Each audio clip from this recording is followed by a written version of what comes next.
Acaba de salir al frente el New York Times, hacen una revelación bastante incómoda para Estados Unidos, una que pondría en tela de juicio la situación que se vive realmente en Ucrania, y es que básicamente, según datos del propio medio estadounidense, la CIA habría creado una cantidad bastante llamativa de bases secretas de inteligencia en Ucrania desde hace años. Así como lo están escuchando, básicamente validando lo que en todo momento y desde hace un buen tiempo viene diciendo el propio Vladimir Putin. ¿De qué se trata esta nueva revelación y por qué se genera una tensión todavía mayor entre Rusia y Estados Unidos? Vamos a comentarlo.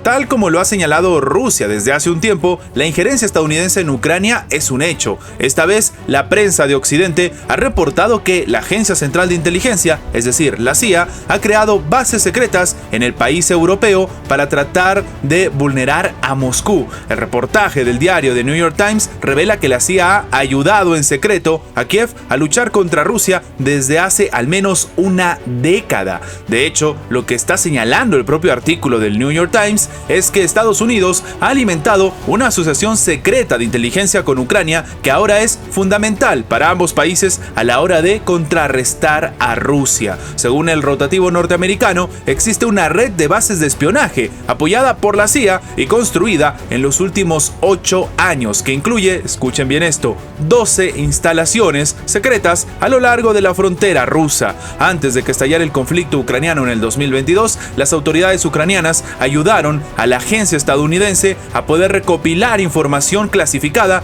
que le permitiría, por ejemplo, a la Casa Blanca conocer más sobre las acciones de Moscú y, en este caso, ver cuál es su estrategia en el panorama internacional. O al menos, esto es lo que está refiriendo el propio tabloide. The New York Times cuenta que en una de las bases supuestamente construida por la CIA se encuentra en la zona boscosa de Ucrania, con la apariencia de ser un sitio abandonado y destruido, pero realmente no es así. En realidad, se trata de un importante centro de operaciones vital para Washington. Debajo de esa base, además, hay un búnker en el que, presuntamente, los militares ucranianos reportan a los mandos estadounidenses las operaciones rusas durante el conflicto ucraniano. De nuevo, esto es lo que está informando el periódico. Se dice que es un centro neurálgico secreto del ejército ucraniano. Y hay un secreto más. La base está financiada casi en su totalidad y en parte equipada por la CIA. Esto indica el artículo, el cual desde el 2022 ya había reportado algunas acciones de la agencia norteamericana en suelo ucraniano, es decir, el New York Times, pero con este artículo se hablan de cosas mucho más precisas.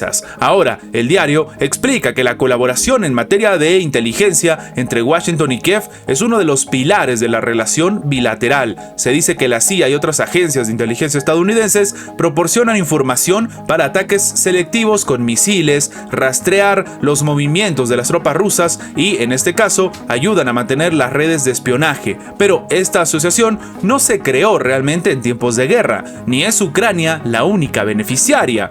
El mismo medio dice que echó raíces hace una década, formándose a trompicones bajo 3 presidentes estadounidenses muy difíciles, impulsada por personas clave que, a menudo, asumieron riesgos audaces.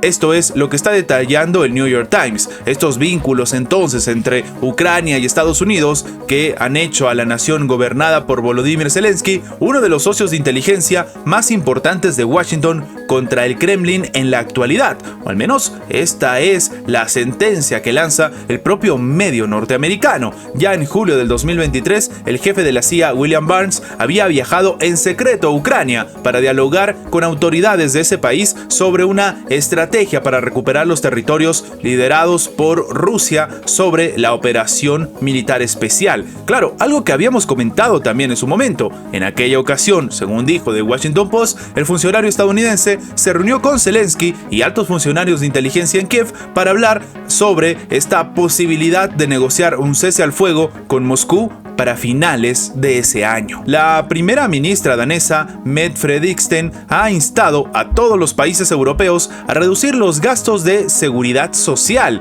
y limitar la reducción de impuestos para, escuchen bien esto, aumentar la financiación de la defensa. Esto ha sido informado por el diario Financial Times. Lo que se dice es que, según la primera ministra danesa, Europa debe limitar los gastos de seguridad social y los recortes de impuestos para contener a una Rusia cada vez más agresiva durante un aumento prolongado de la financiación de la defensa y seguridad. Esto ha señalado el periódico británico que entrevistó a la propia funcionaria. Ya a inicios de febrero, el presidente ruso Vladimir Putin, en una entrevista al periodista estadounidense Tucker Carlson, que hemos comentado también en diferentes videos, había declarado que los países occidentales suelen intimidar al público con la presunta amenaza rusa para enviar la atención de sus problemas internos, para poder tener una suerte de, como algunos dicen, cortina de humo. En cuanto a la necesidad de recortar los gastos sociales, la funcionaria afirmó que, oye, la libertad tiene un precio y llegó el momento de que Europa deba abordar con su población el hecho de que este precio no ha sido pagado en los últimos 30 años. De hecho, la ministra danesa también ha mencionado que Dinamarca ya aumentó dos gastos de defensa hasta el 2% del Producto Interno Bruto. Sin embargo, el gobierno está examinando la necesidad de aumentar todavía más estos gastos en áreas como la inteligencia artificial, el espacio y la guerra cibernética. Básicamente está demostrando que se están armando hasta los dientes. Un escenario bastante complicado y sobre todo triste, tomando en cuenta que los datos económicos sobre la propia Unión Europea no son positivos. Y esto lo han dicho entidades como el propio Fondo Monetario Internacional o incluso el Banco Mundial. Claro, si tomamos en cuenta lo que está sucediendo y cómo las sanciones han afectado negativamente a la propia Europa, llama la atención que salga al frente Dinamarca a pedir que Europa reduzca los gastos sociales, que deje de apoyar a su población y que se empiecen a armar hasta los dientes. También es cierto, y hay que evidenciar esto, que este tipo de declaraciones llegan después de los recientes datos cada vez más crudos con respecto a la situación que se está viviendo entre Rusia y Ucrania y cómo básicamente la administración de Volodymyr Zelensky sigue perdiendo cada vez más y más territorios. Claro, de hecho, el propio Zelensky y la propia Casa Blanca han dicho que, oye, tranquilamente este conflicto puede terminar y va a ser a favor de Rusia y que va a terminar este año. Un escenario que todavía no está siendo tangible, pero que para algunos se acerca cada vez más. Y sí, hemos visto cómo primero el presidente francés Emmanuel Macron empezó a cambiar su discurso y a decir que, oye, tal vez hay que empezar a mandar incluso diferentes soldados, estamos hablando ya de soldados de la Alianza Atlántica, directamente a Ucrania, un escenario que confirmaría básicamente una guerra mundial. Y ahora sale Dinamarca a decir que se tienen que dejar de utilizar los gastos sociales, los gastos de ayuda, sobre todo a las poblaciones vulnerables, para empezar a financiar una guerra. Y sí, lo que llama la atención es que ellos mismos dicen, sobre todo la primera ministra danesa, que, oye, bueno, hay que pagar el precio de la libertad.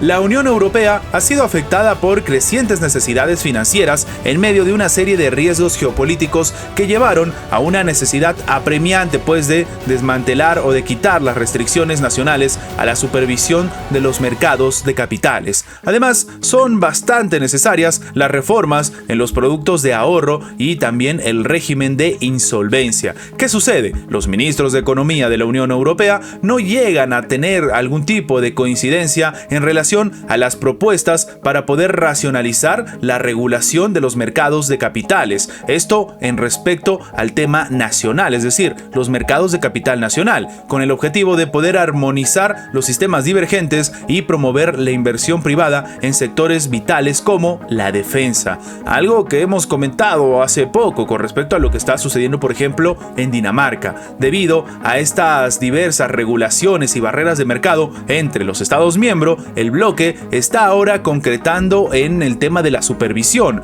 en los productos, por ejemplo, de ahorro y en las reglas de la insolvencia para poder promover la mitigación de riesgos y agilizar los procesos para empresas y sobre todo para los inversionistas. dar pues un ambiente mucho más llamativo a la inversión, algo que sabe hacer muy bien, por ejemplo, Estados Unidos. Las acciones del bloque son impulsadas por perspectivas que son generalmente sombrías, a medida que sus principales economías enfrentan desafíos como inflaciones elevadas, el aumento del costo de la energía y la desindustrialización debido a los lineamientos de las sanciones contra Rusia, lideradas evidentemente por Estados Unidos, que inadvertidamente resultaron contraproducentes, pero solamente para Europa y no realmente para Estados Unidos, han perjudicado al bloque de los 27 miembros. En consecuencia, la Unión Europea ha empezado a enfrentar presiones incluso financieras crecientes y mayores riesgos geopolíticos. De hecho, hemos comentado en anteriores videos cómo Estados Unidos logró crear un ambiente bastante positivo y bastante llamativo para la inversión,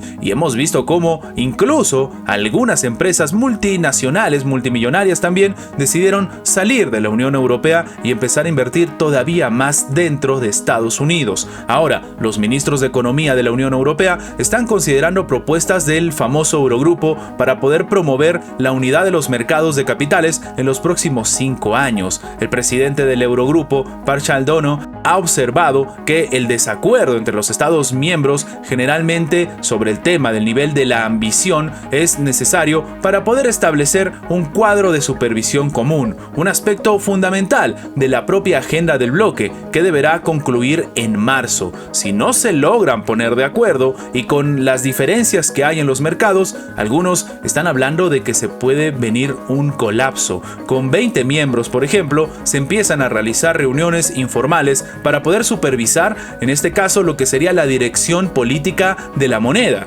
y gestionar aspectos de la Unión Monetaria de la Unión Europea, incluido el Pacto de Estabilidad y Crecimiento. Algunos hablan de que esto es el gran tema a vencer por parte de los europeos, la famosa burocracia, la misma que habría hecho que algunos países, como por ejemplo el Reino Unido, decidan salir de la Unión Europea. Por ejemplo, el ministro francés de Economía y Finanzas, Bruno Le Maire, ha expresado su descontento con el ritmo del progreso de establecer una unión de mercados de capital para el bloque. Recomendó avanzar en 3 o 4 países para que se logre un apoyo real, mientras que algunos otros países, como por ejemplo España y los Países Bajos, realmente están apoyando la iniciativa de Francia, mientras que otros países sencillamente ni siquiera van a las reuniones. Antes de terminar, los invitamos a que se hagan miembros del canal para que, además de tener acceso a la pestaña de comunidad donde publicamos muy a nuestro estilo las diferentes situaciones que suceden en la geopolítica actual con diferentes artículos y, como siempre, sin seguir ninguna agenda como hacen algunos medios tradicionales, también van a tener acceso previo a poder ver los videos antes de su publicación en las horas normales, en una forma de agradecerles a todos los que hacen posible el mantenimiento de este proyecto. De nuevo, por solamente $1.99 tienen estas ventajas en forma de agradecimiento por apoyar a mantener este proyecto. Sin más que agregar, nos vemos en la próxima.